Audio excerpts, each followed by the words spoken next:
안녕하십니까. 로포커스 신세아입니다. 구정 연휴가 코앞으로 다가왔습니다. 거리두기 규제 속에서 소소하게나마 가족들과 정을 나눌 생각에 설레실 것 같은데요. 그런데 경남 양산에 살고 있는 한 가족은 올해도 가장의 자리를 비워둔 채 이번 명절을 보내게 됐습니다. 바로 재작년 서해안에서 북한군 총격에 사망한 공무원 이모 씨 유족들인데요. 지난 화요일에는 유족들이 청와대로 찾아가서 문재인 대통령이 직접 이들에게 진실을 밝혀주겠다며 쓴 편지를 돌려주고 오기도 했습니다.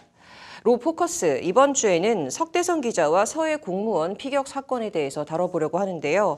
사법 전망에 대해서도 한번 얘기해 보도록 하겠습니다. 석 기자, 어서 오십시오. 네, 안녕하세요.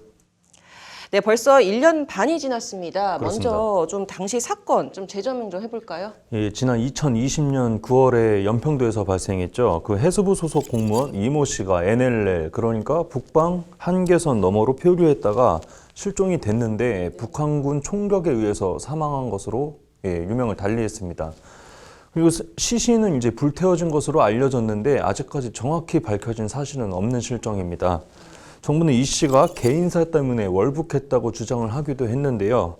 망연자실하던 유족들, 정부의 이 같은 발표를 듣고 분노하면서 진실을 꼭 밝히겠다고 표명을 했습니다. 실제 근데 정부가 내놓은 조사 결과를 보면 이상한 점이 한두 가지가 아닌데 직접 연평도에 들어가서 주민들과 어업 종사자들의 얘기를 들어봤습니다.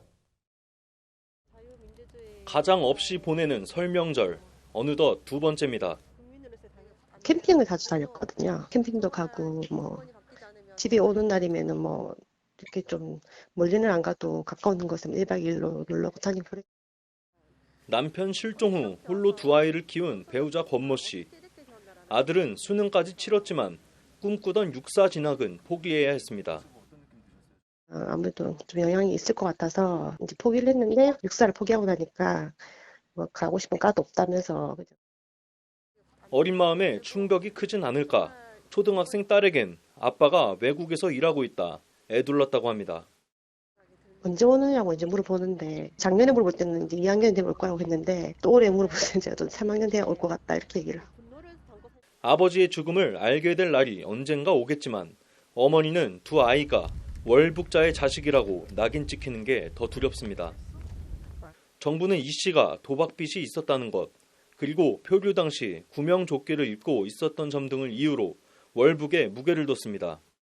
도박에 깊이 몰입되어 있었음을 저희들이 확인했고 월북 의사를 표명한 구체적인 정황 등을 고려할 때 실종자는 정신적 공황 상태에서 현실 도피의 목적으로 월북한 것으로. 하지만 이 씨의 유족은 물론 연평도에 사는 주민들도 쉽게 납득이 안 된다는 입장입니다. 특히 지역 어민들은 정부가 발표한 이 씨의 표류 동선을 보고 말도 안 된다 입을 모았습니다. 근거가 뭘까? 저는 지금 소연평도에 나와 있습니다. 이 씨는 이곳 부근 해상에서 실종된 것으로 정부는 추정하고 있습니다.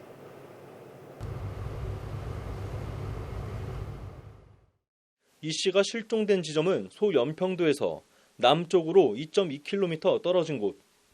정부가 추정한 이 씨 사망 지점은 실종된 곳에서 38km 떨어진 황해남도 강령군 등산곳 인근입니다.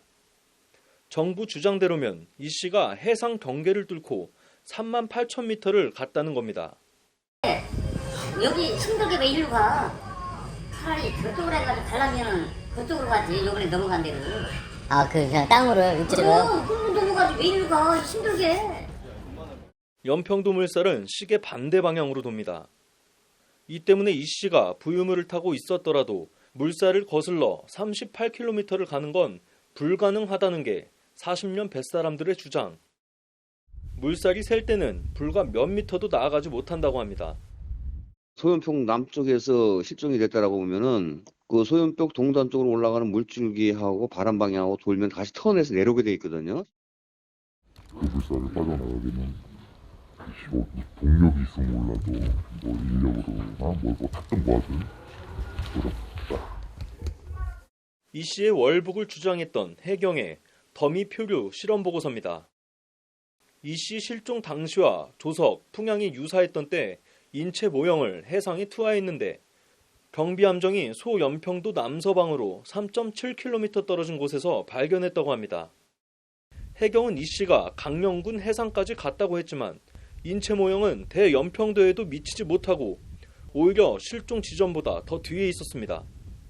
소연평도가 아닌 대연평도에서 가까운 해저항으로가 월북 의사를 표시하지 않았겠냐는 게 어민들의 주장.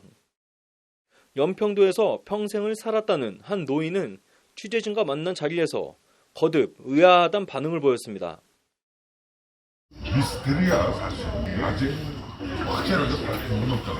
근데 수사는 흘러야 나온다고 분명히 진실은 있을 거라고 봐. 난 그걸 믿어. 이 정권이 바뀌면 그때는 뭐 비밀이 나와가 있을 거야. 제 뒤로 보이는 곳은 황해남도 강령군입니다.